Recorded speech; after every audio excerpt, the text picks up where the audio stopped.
నువ్వు సురక్షితంగా ఉండాలంటే ఎప్పుడూ గుర్తుంచుకోవాల్సిన 5 ముఖ్యమైన విషయాలున్నాయి. ఏంటమ్మా అవి?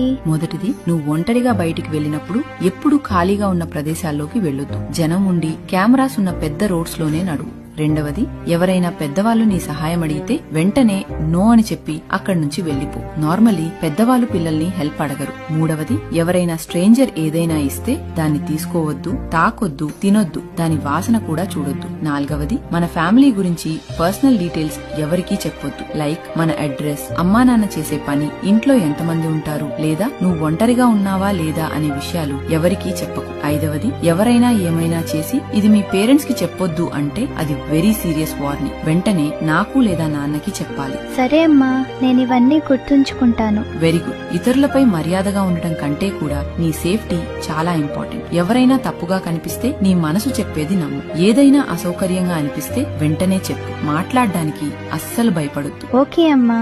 ఈ ప్రపంచం చాలా అందమైనదే, కాని ప్రతిసారి సురక్షితంగా ఉండదు. ఒక చిన్న తప్పు మీ జీవితాన్నే మార్చేయచ్చు, కానీ ఒక మంచి అలవాటు మిమ్మల్ని జీవితాంతం కాపాడుతుంది. ఈ వీడియోను మీ పిల్లలకు షేర్ చేయండి.